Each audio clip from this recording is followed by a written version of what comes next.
everyone. I just wanted to talk a little bit more about the way that the PowerPoint and the topic outline works. I know that this was something that was, and I'll put it on full screen for you guys in just a second. I know that I had gone over how to use the topic outline with a couple of classes, but I really wanted to show you how important this is with AP Human and with the way in which the AP test works, my test works, etc. So if you take a look on this screen, and what I'll do, this is your topic outline. That's the one that I told you guys to take a look at. I have a couple copies. I have one in my hand. There's also another topic outline that I will post for you guys. It's just kind of written in a little bit of an easier, I don't know, way to understand for a lot of people. So when you do see a document that looks like this, it's the same information. I'm just going to post it again. I wanted to show you how that really works, the topic outline and the information that we're going over. So basically, if we were starting out with just talking about maps and different types of maps, if you look at topic 1.1 in your outline, it gives you a learning objective. What do you need to know? And then with PSO 1A1 and 1A2, it goes in different types of maps.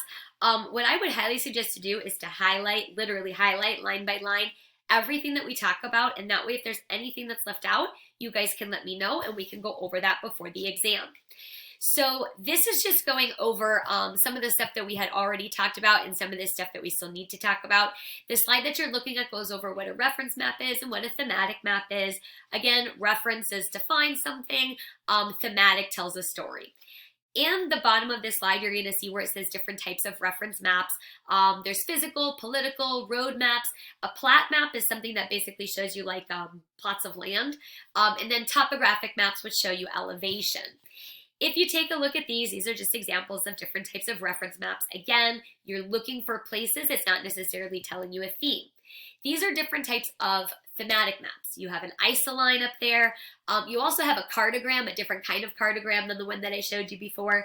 They still distort the size of an area based on data. It's just a little bit of a different looking type of cartogram. You have your choropleths, you have your dot density, and you have your proportional symbol maps. Then this is one that I did not get to go over yet, and this is one called an isoline.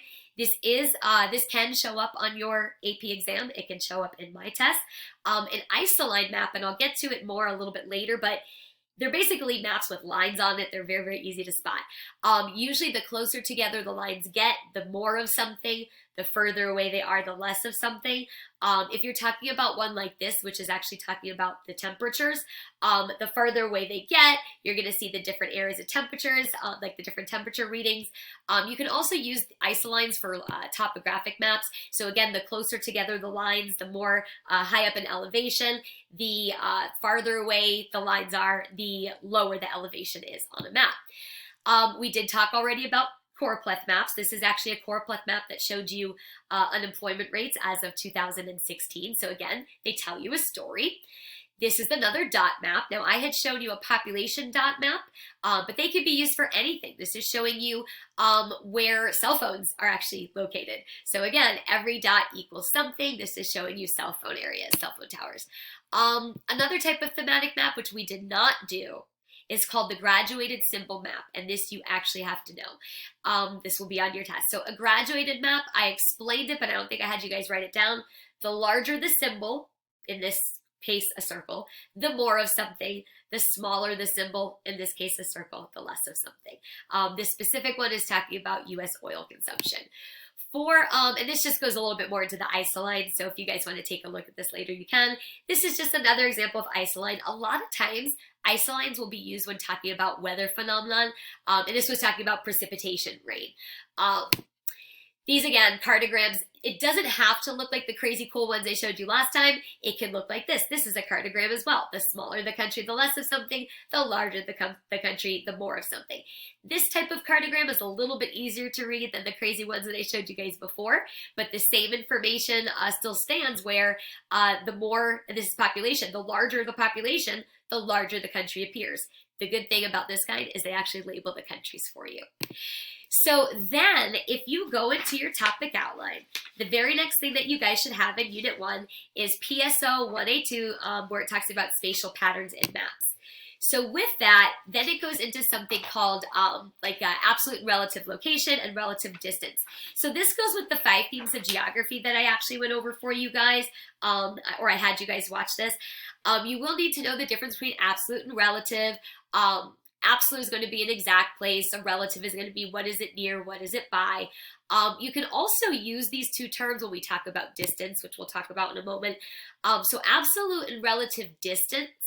Absolute distance is like going in a straight line from point A to point B and talking about an exact amount of space, like it is exactly 1 mile from my house to Publix. But relative distance is a little bit different. Relative distance is like, well, it's kind of close to my house. You know, I have to go by the light. I have to wait for that to turn to that. Like it takes about 10 minutes. That's relative distance. So absolute is an exact. Relative is kind of like saying, it's close, it's by this, it takes a little bit longer because blah, blah, blah. It's going into a little bit more detail. Then if you take a look at your topic outline, the next thing that they want you to go over is types of spatial patterns on a map. So with the different types of spatial patterns on a map, you do have to know these. These will show up in various different questions. Generally, when we ask you about a pattern, we're either going to ask you for to locate a clustered pattern, a dispersed pattern, a random pattern, maybe a linear pattern. In geography, we are always looking for patterns that occur. If you look on the bottom of this slide, you will see where it says clustering, dispersed, and random. Basically, a cluster is any time that something is found very, very close together. And it doesn't have to be just one cluster. It could be a cluster and then maybe a little bit of outliers. Completely dispersed is just like everywhere, and then random is just there's no pattern. If you take a look at the dot density map that I have up here, it's a population. If I were to ask you something like, what kind of pattern do you see located by the coastal areas of the East Coast? I would say it's clustered. If I were to ask you, what does the middle of America look like the rural Midwest area?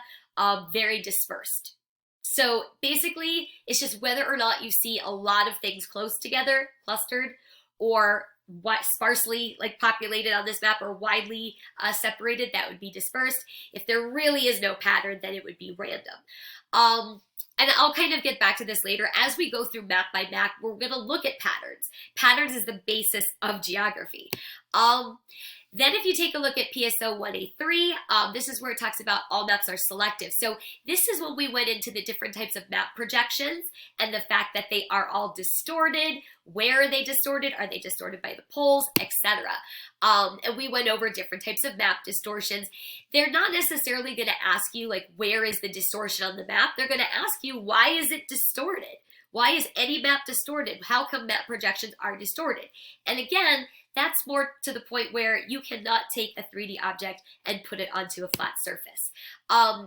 There is going to be something, and I will post this for you guys later, and this is a chart from the AMSCO book, where it talks about different types of map projections, where the distortion is, what the strengths are of the maps, why would you ever use that kind of projection, and then also the why would you use it, the purpose. So the Mercators you usually use for navigation because the lines intersect at 90-degree angles, the latitude and longitude.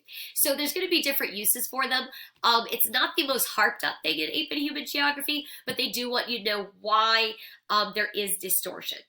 So then in your topic outline, if you go after topic 1 that we were just going into, 1.1, take a look at 1.2 geographic data. So this is going to then, it talks about the enduring understanding matches the enduring understanding. What are you supposed to get out of this? So your geographers use maps and data to basically look at relationships. And then here is the information that you find in 1.2. And then go down a little bit, you'll see the learning objective, and then IMP 1B1, etc., etc. So the first thing that you're going to notice is here, you need to know about data. We need data in geography in order to create maps, in order to find patterns, etc. One of the best ways in which we can gather data is through field observations. This is something where people will go out literally into the field, not necessarily like a field clearing, but out into wherever they're studying. That's what I mean by field. And gathering data. They can look at data for themselves. They can look at primary documents. They can look at secondary documents.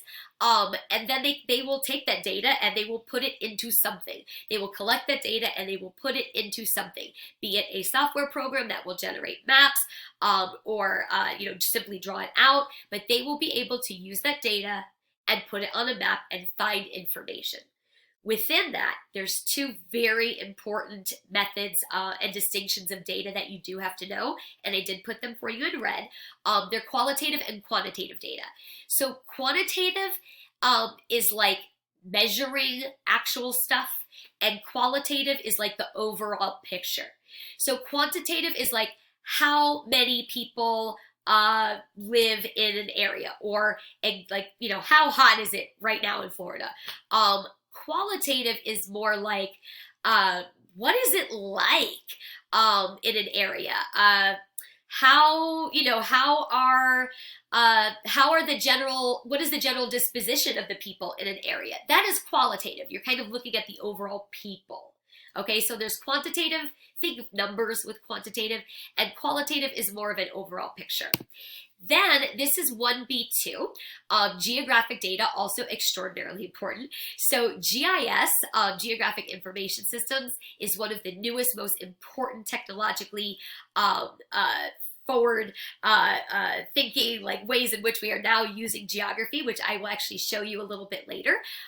It basically is a computer system, a software system that you put all these different layers of data, like the age of a population, the income of a population, where they live, what's their education level. You can layer that data into a software program and it will come up and produce a map. That is GIS. Remote sensing is just kind of using satellite imagery. Mental maps, we did the very first day.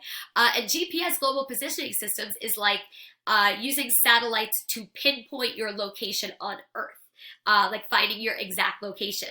With remote sensing, I go back to that a little bit later, but you could do that a couple ways. Remote sensing, you can use satellites to find information, like when I showed you guys the image of I wasn't this class, I don't think, actually, I'm sorry, let me back that up. If I were to take a satellite and go over North Korea, and the satellite picked up on some buildings of camps, that imagery would then go to the US government. That would be remote sensing, which we'll get back to satellite data later. And then the last thing I really wanted to get into, just to kind of show you, and this, again, I'll put the slides up later, but this just breaks down the difference between GPS, remote sensing, and GIS, etc. But the other thing I wanted to just kind of finish up with was 1B3, spatial information. Where can it come from? How do we get information that we put onto maps? And again, if you go into your topic outline under 1.3b, you're going to see spatial information can come from written accounts, and all that, and then it goes a little bit further into what they are. So written accounts can literally be written accounts from people. Field observations can be going out, talking to the people. This mentions Jared Diamond. Jared Diamond is known for guns, germs, and steel, and several other studies, but basically he went out and he looked at different populations and how colonization by the Europeans affected native people, be it disease, etc., like literally interviewing people, that kind of thing. And there's guns, germs, and steel. For media, that's another way. You could listen to the news, media, news reports, newspapers, traveling. You know, what is a travel narrative about? Traveling books. Policy documents is another way that you can learn about all this types of information. Personal interviews, asking somebody their actual story. When we look at, like, let's say you wanted to interview somebody that you know that is an immigrant, and finding out their actual stories on how they immigrated. That is gathering data. And then the landscape analysis, this is one of the most important for this class, and I will do like a very focused and lecture on this, but I really wanted to show you how to use the outline with the notes. Landscape data, this is like going out, seeing how people impact literally the landscape. What do human beings do? This is human environment interaction. How do they interact with the landscape, and how can you tell about a culture with how they interact and change their landscape? like looking at this image, you could probably tell that this is in some sort of planned out community. It's probably a suburban-ish area. And people in this area have roads, so they must have cars. It's probably a more developed area then. Like, you can interpret so much information just by looking